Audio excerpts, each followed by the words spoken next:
Hello guys and welcome back to the channel and I hope आप सब लोग काफी ज्यादा अच्छे होंगे। दोस्तों कल स्कोडा ने अपनी काइलैक के जो प्राइसेस है उसको रिवील कर दिया था और इसको लेके कुछ लोग जो है काफी ज्यादा जो है अपसेट हुए और कुछ लोग कंफ्यूज हो गए। यानी कि मुझे लगता है कि खुश तो कम ही लोग हुए हैं। खुश मुझे लगता है वही लोग हैं जिनको बेस मॉडल लेना होगा, क्योंकि बेस मॉडल की जो प्राइसिंग है बहुत ज्यादा लॉजिकल रखी गई है। पर अगर हम बात करें इस कार के अलग वेरिएंट्स की, अपर वेरिएंट्स की, तो उसको लेके लोग ज्यादा खुश नहीं है। इनफैक्ट इससे रिलेटेड कल हमने अपने चैनल पे एक पोल भी रखा था कि आप लोग इसके प्राइसेस को लेके खुश हो या नहीं हो।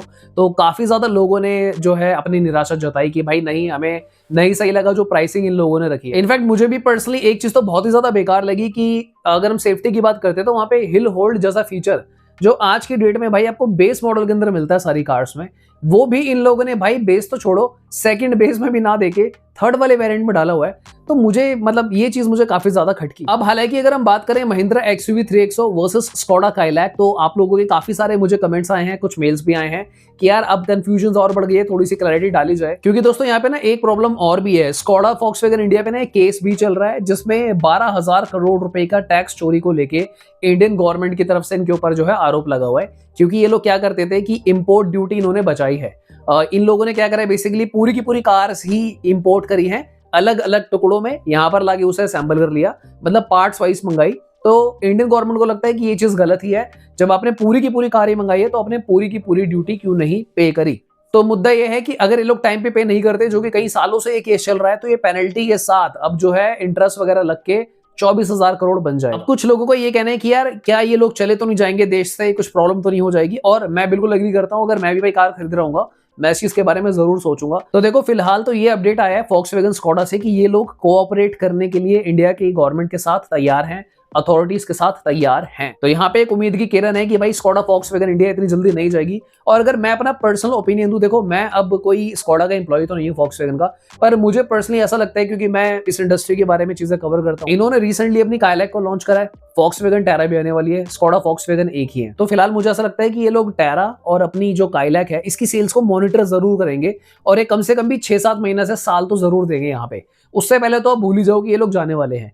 दूसरा रीजन, इंडिया में आपको पता ही क्या होता है कि तारीख पे तारीख ये वाला सिस्टम तो चलता ही रहता है और साथ ही में और भी कई जुगाड़ होते हैं चीजों को सॉर्ट आउट करने के। तो इन शॉर्ट मुझे ऐसा लगता है कि ऐसा बिल्कुल नहीं होने वाला है कि सडनली आपको खबर आएगी कि एक साल में ही स्कोडा वॉक्सवैगन बिल्कुल रैप अप करके निकल गई है। कई बिलियन डॉलर्स इन लोगों ने भी यहाँ पे इन्वेस्ट करे हैं। तो देखो फिलहाल मुझे ऐसा लगता है कि आप लोग रिस्क यहाँ पे ले सकते हो। पर अगर आप देखो बिल्कुल ऐसे शख्स हो कि भाई मेरे को नहीं रिस्क लेना, मैं क्यों पचड़े में पड़ूं, देखो मैं ये नहीं कह रहा कि आप लोग, आपकी पर्सनल चॉइस है, आपका धन है, जैसा आपको ठीक लगे वैसा कर लेना। फटाफट से बात कर लेते हैं भाई 3XO वर्सेस काइलैक की। देखो सबसे बड़ी कंफ्यूजन ये आ रही है कि जहां पे ना 3XO AX5 मिल रहा है ना आपको, वहां पर इसके वेरिएंट्स के प्राइसेस जहां पहुंच रहे हैं उसमें ना ज्यादा फीचर्स नहीं आ रहे। तो कुछ लोग ये कह रहे हैं कि भाई हम AX5 लग्जरी भी ले सकते हैं, वहां पे इंजन और ज्यादा पावरफुल मिल रहा है।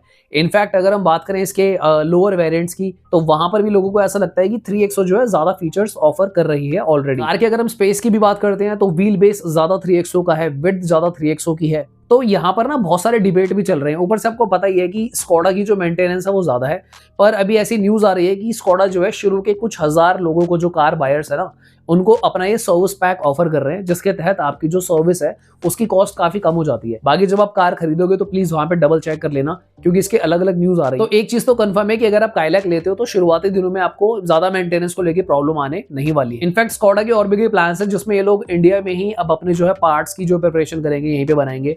तो उस चीज को लेके भी हो सकता है कि काइलैक की जो आपके चार्जेस वगैरह रहते हैं पार्ट्स के, वो कम हो जाए। कुछ लोगों को यही तो लग रहा है कि भाई ये थोड़ी सी साजिश भी हो सकती है कि जब काइलैक कॉम्पैक्ट SUV में कूदी, जब ये सारी बातें चल रही थी कि ये लोग इंडिया में ही पार्ट्स बनाएंगे और अपनी मेंटेनेंस को कम कर लेंगे, उसी टाइम पर ये मुद्दा कैसे उठ गया। अब आपने देखो कहावत तो सुनी ही होगी कि एक मयान में ना 2 तलवार रह नहीं सकती है, पर प्रॉब्लम ये है यहाँ पर एक मयान में 3 तलवार पहले ही रह रही। क्योंकि देखो महिंद्रा इंडियन है, टाटा इंडियन है और साथ ही में जो मारुति के भी रूट्स जो है वो इंडियन ही है। तो यहाँ पे ऑलरेडी ना एक मयान में 3 तलवार बैठी हुई, जहां पे आपकी ब्रेजा थी, नेक्सॉन थी, तीसरा स्पॉट ले लिया महिंद्रा XUV 3XO ने। जैसी वो कन्वर्ट हुई, सेल उसकी बूस्ट हो गई। अब जो एक आउटसाइडर की जगह थी ना, वो थोड़ी बहुत किया और हंडाई ने बना रखी है, आपको पता ही है, क्योंकि वहां पे सोनेट भी बैठी है और साथ ही में आपकी वहां पे वेन्यू भी बैठी है। अब सडनली जब ये लोग भी इसी सेगमेंट में कूद रहे हैं और इसी न्यूज का आना डेफिनेटली बहुत सारे क्वेश्चंस को खड़ा करता है, पर अनफॉर्चुनेटली इतने डीप इनसाइट्स हमारे पास नहीं आती है कि कोई ये जानबूझकर करवा रहा है या कैसे करवा रहा है। पर मुझे ऐसा लगता है यार कि जो भी है, अब इन्होंने ये चीज करी ही होगी, कोई ना कोई प्रूफ तो मिले होंगे, तभी तो ये हो रहा है ना। ऐसी थोड़ी नहीं पुष्पा वाला टैग लगा दिया होगा Volkswagen पे कि भाई तुमने यहाँ करी है चीजें। सो मुद्दे की बात, अगर मैं देखो स्पेस वगैरह की बात करता हूँ ना, तो 3XO में ज्यादा स्पेस है, दिखने में थोड़ी बल्कि भी आपको 3XO लगेगी। इनफैक्ट अगर हम सेफ्टी की भी बात करते हैं तो देखो कहीं ना कहीं आपको ना सिमिलर सेफ्टी मिलेगी, क्योंकि 3XO भी बहुत सही कार है, 5 स्टार लेवल की कार है। अब आपको पता ही है स्कोडा Volkswagen भी इसलिए जाने जाते हैं, ये भी सेफेस्ट कार ही बनाते हैं, तो हम एक बार को मान लेते हैं कि ये भी 5 स्टार ले आएगी। सेफ्टी को लेकर ज्यादा इश्यूज नहीं है, पर हिल होल्ड आपको बेस मॉडल से जो है 3XO के अंदर मिल रहा है। पावर की कोई भी कमी नहीं है उस कार के अंदर भी, स्पेस भी ज्यादा है। देखो मैं ना बिल्कुल लॉजिकल बातें करूंगा और ब्लंट बात भी करूंगा यहाँ पे। अगर आप देखो 3XO की लॉन्ग टर्म मेंटेनेंस को भी देखते हो, क्योंकि देखो शुरू में आपने पैक ले लिया स्कोडा का, मैं एग्री करता हूँ, आने वाले दिनों का बाद में फिर क्या होगा, क्योंकि अभी कोई अपडेट तो आया नहीं है कि इनके पार्ट्स की कॉस्ट जो है टोटली कम हो गई है। तो अगर मैं बुढ़ापे की बात करता हूँ कार के कि भाई 5 साल के बाद क्या होगा, जो 5 से 10 साल की ड्यूरेशन होती है, क्योंकि एक वक्त के बाद ना सर्विस पैक भी नहीं मिलते, तो उसमें क्या होगा फिर वहां पे देखो आपको थोड़ी सी कॉस्टली पड़ेगी कंपैरेटिवली। 3XO जो है वो इससे थोड़ी सी कम कॉस्टली पड़ेगी। तो यहाँ पर मैं आपको एक बात बिल्कुल फैक्ट बताता हूँ, जब आप लोग वीडियो देखते हो ना, तो मेरे पास ऐसा कोई डेटा नहीं आता है कि एक अमीर आदमी देख रहा है या फिर एक मिडिल क्लास आदमी देख रहा है, तो अमीर आदमी तो ये कमेंट कर देता है कि भाई तुम हमेशा मना क्यों कर देते हो, तुम स्कोडा Volkswagen के खिलाफ क्यों चले जाते हो, हम तो अफोर्ड कर सकते हैं। सो मेरे भाई प्लीज अंडरस्टैंड, जब हम वीडियो बनाते हैं तो ये पूरा इंडिया में सर्कुलेट हो रही है and we don't have actual data कि भाई किस शहर में कौन सा आदमी जो अमीर दिख रहा है, कौन सा आदमी मिडिल क्लास दिख रहा है। सो मेरे जो एडवाइस देने का तरीका वो ये है कि भाई देखो, अगर आपको बिल्कुल चैन वाली लाइफ चाहिए, आपने पहले ही देखो आपके लोन चल रहे हैं, आपने EMIs काफी बढ़ा रखी है अपनी, फिर आपने कार का भी लोन लिया हुआ है, उसके बाद कार के मेंटेनेंस भी है। अदर देन दैट एक और बंबू अपने सर पे रखना कि भाई नहीं, कार के मेंटेनेंस को लेके ये सब लेके भी अगर आपको इन पछड़ों में नहीं पड़ना है तो definitely you have other choices to go. अब मैं यहाँ पे ना कोई कार नहीं बोलूंगा कि इसके अलावा आप 3XO ही लो, मैं कह रहा हूँ चाहे ब्रेजा लो, सिट्रॉन लो, ऑल्टो लो, ऑडी लो, आपका जो मनो वो लो। इससे मैं ये जस्टिफाई करना चाहता हूँ कि मैं स्कोडा के अगेंस्ट नहीं हूँ, पर मैं उस बंदे के साथ जरूर हूं कि जो घर पे गलत कार ना लेकर आ जाए, जिसको बाद में कोई भी परेशानी हो कि भाई पैसा तो छोड़ो, ये तो खून भी पीने लगी। अब यहाँ पे थोड़ी सी देखो मैं स्कोडा की तारीफ भी करना चाहूंगा। ये तारीफ मैं उन लोगों के लिए कर रहा हूँ, उन लोगों के लिए जो थोड़ा सा एक्स्ट्रा ऊपर जाकर इसके बजट को मैनेज कर सकते हैं। बहुत ही सरल और आसान भाषा में मैं आपको ये समझाना चाह रहा हूँ कि अगर आपका जो कार खरीदने का बजट था, मान लो आपका 12 लाख का बजट था, आपने कोई स्कोडा का वेरिएंट ले लिया और आप अलग से 2 लाख रुपए ऊपर लेके चल सकते हो आने वाले 5, 7, 10 साल के लिए कि कार में अगर कोई मेजर फॉल्ट्स आते हैं तो मैं इसको रिपेयर करवा लूंगा, क्योंकि उसकी जो ओवरऑल मेंटेनेंस पड़ती है लॉन्गर ईयर्स में वो आपको कॉस्टली पड़ती है। तो उस केस में आंख बंद करके आप स्कोडा की तरफ चले जाओ, कोई जरूरत नहीं है आपको महिंद्रा की तरफ जाने की, क्योंकि यहाँ पर ना देखो ऐसा भी कुछ नहीं है कि इन दोनों कार्स की कोई बहुत अच्छी रीसेल है। 3XO की रीसेल भी बहुत अच्छी नहीं है और काइलैक की तो उससे भी कम ही है। इनफैक्ट अगर हम दोस्तों इन दोनों कार्स की माइलेज प्रोस्पेक्टिव को भी देखते हैं ना, तो कोई ऐसा मेन वो निकल कर नहीं आता है कि देखो हाँ भाई क्या सीन है, इसकी माइलेज अच्छी है, उसकी माइलेज अच्छी है। दोनों में टर्बो इंजन आता है तो माइलेज ऑलमोस्ट सिमिलर ही आपको मिलने वाली है। सबसे ज्यादा फर्क पड़ता है कार का जो स्पेस है उसको लेके आप क्या सोचते हो, क्योंकि दोनों कार्स के अंदर जो स्पेस है वो दिखने में ज्यादा आपको डेफिनेटली 3XO के अंदर ही मिलेगा। बूट यहाँ पर ज्यादा आपको जो है काइलैक में मिलता है। मतलब इन जनरल सेंस काइलैक जो है वो आपको नॉर्मल स्पेस ऑफर करती है, जैसा नेक्सॉन वगैरह में आ जाता है, अपनी ब्रेजा में आ जाता है, और 3XO में आपको लेग रूम बड़ा मिलता है, 2600 mm का व्हील बेस मिलता है, तो वहाँ पे थोड़ी सी ज्यादा चीजें। अदर देन दैट एक मेजर फैक्टर आता है भाई ग्राउंड क्लियरेंस का भी, जो कि 3XO में आपको ज्यादा ग्राउंड क्लियरेंस देखने को मिलती है, क्योंकि काइलैक में आपकी 189 mm है। तो वो भी आप देख लेना जहां पे आप रहते हो कि कैसा एरिया इलाका है। दोस्तों इसके अलावा ना एक ब्रांड वैल्यू का भी फैक्टर आता है। एक जैसे आपको पता ही होगा कि ना स्कोडा Volkswagen जो है प्रीमियम ब्रांड्स के अंदर आते हैं। इस चीज को ज्यादातर लोग जो है नेग्लेक्ट भी करते हैं, पर कुछ लोगों के लिए मैटर भी करता है कि जब मैं कार से उतरूं तो मुझे महंगी कार वाली फीलिंग आए। तो यहाँ पे स्कोडा ने आपके लिए वो करके दिखाया है, और इसी वजह से ये जो कार है ना सुर्खियों में है। आज से पहले मतलब बड़ा मुश्किल ही हो रहा था, क्योंकि पहले इनकी कुछ कार्स तो आ भी रही थी लोअर प्राइस पॉइंट पे, अब तो बिल्कुल भी नहीं आती। तो मतलब भूल ही जाओ आज की डेट में, मतलब ये ऐसी कार आपको मिल रही है 9 लाख रुपए के आसपास। सो इट्स लाइक कि भाई देखो चलो भाई आप ब्रांड वैल्यू ये है वो है, पर अगर आपको इन चीजों से फर्क नहीं पड़ता, आपको तो भाई बस एक ऐसी कार चाहिए थी जिससे आपके ड्राइव के मजे भी पूरे हैं, सेफ्टी भी पूरी हो, लुक्स भी बढ़िया मिल जाए, तो definitely you can go with the 3XO। Last point बचता है कार की रोड अपीयरेंस का, कार के लुक्स का। उसके बारे में ना आपको खुद ही समझना है। मुझे ना कई बार ऐसे कमेंट्स आते हैं कि भाई आप बताओ मैं किस कलर की कार लूं।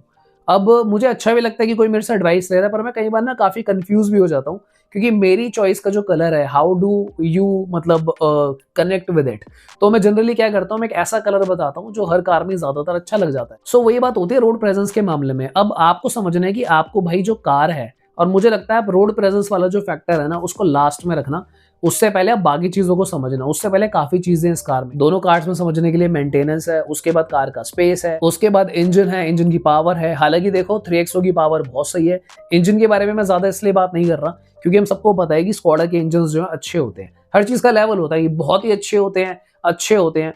तो यहाँ पे ना ऐसा नहीं है कि 3XO कोई बेकार इंजन है। मैंने शुरू से बात बोली है, मुझे ऐसा नहीं लगता कि मतलब बहुत ही ज्यादा फर्क है, 19-20 का फर्क मैं मान के चलता हूँ 3XO के इंजन में वर्सेस जो है स्कोडा के इंजन। इनफैक्ट दोस्तों मुझे पर्सनली अगर मैं अपना ओपिनियन दूं, चलाने में जो ज्यादा मजा आता है मुझे स्कोडा का इंजन चलाने में ही ज्यादा मजा आता है। मैंने आज तक जितनी भी कार चलाई हैं, आई लव वॉक्सवैगन इंजन। तो ये एक सब्जेक्टिव चीज है, आज की डेट में ना इतना मैटर नहीं करता क्योंकि बहुत सारे मेरे भाई जो है फर्स्ट टाइम कार बायर्स भी हैं, सेकंड टाइम कार बायर्स भी हैं।